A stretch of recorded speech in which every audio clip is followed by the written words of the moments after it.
Syukrizen, anggota DPRD Palembang, pemukul wanita di SPBU ditetapkan tersangka, semalam ditangkap paksa polisi. Pria 66 tahun ini langsung dibawa ke Polrestabes Palembang untuk menjalani pemeriksaan. Selain ditetapkan tersangka, Syukrizen juga terancam dipecat dari Partai Gerindra. Kapolrestabes Palembang, Kombes Pol Muhammad Ngajib pada Kamis 25 Agustus 2022 mengatakan, sejak tadi malam Syukrizen telah dijemput dan ditahan di Polrestabes Palembang. Ngajib menjelaskan bukti-bukti yang ditemukan berupa rekaman CCTV SPBU dan video yang beredar dan hasil visum korban. Syukrizen dikenakan pasal 351 KUHP tentang penganiayaan. Nama Syukrizen ramai diperbincangkan setelah aksinya menganiaya wanita di SPBU Demang Lebar Daun Palembang. Akibat kelakuannya itu, Syukrizen terancam dipecat oleh partai asalnya Gerindra. Ketua DPC Partai Gerindra M. Akbar Alvaro, Rabu 24 Agustus 2022 mengatakan, tindakan yang dilakukan oleh Syukrizen tidak bisa ditoleransi oleh partai. Sanksi tegas tengah disiapkan secara tertulis bahkan pemecatan. Ia menjelaskan korban Nurmala sudah dipertemukan dengan Syukrizen untuk melakukan mediasi. Syukrizen juga sudah meminta maaf secara langsung dengan korban.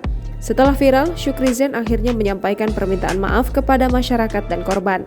Ia menuturkan persoalan ini bermula saat terjadi antrian pengisian BBM di SPBU. Ia hendak beli Pertamax, sedangkan wanita itu hendak membeli Pertalite.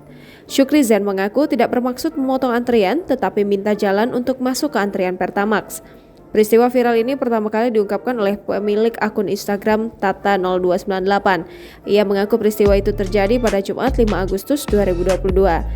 Ia juga menuturkan anggota dewan itu hendak memotong antrian di SPBU. Namun si wanita itu tidak memberikan kesempatan bagi pria yang memotong antrian. Pria itu kemudian langsung menurunkan kaca mobil dan mencaci maki dengan kata kasar. Ia kemudian memotong antrian di belakang mobilnya, pindah ke antrian lain. Setelah itu, pria tersebut turun menghampiri mobilnya sembari mengucapkan lagi kata kasar. Wanita ini kemudian turun, bertanya maksud pria tersebut. Ketika sedang mengambil foto mobil pria itu, si wanita langsung dipukul. Ia mengalami lebam dan sakit di lengan, di kepala, bibir, dan terasa sakit di jari manis sebelah kiri. Ia mengaku sudah kontak dan berkonsultasi dengan pengacara Hotman Paris. Pengacara kondang ini sebelumnya mengaku siap ke Palembang dan memberikan bantuan hukum gratis. Ia mengajak semua masyarakat bersatu melawan oknum anggota DPRD itu. Jangan lupa subscribe, share, komen, dan like ya!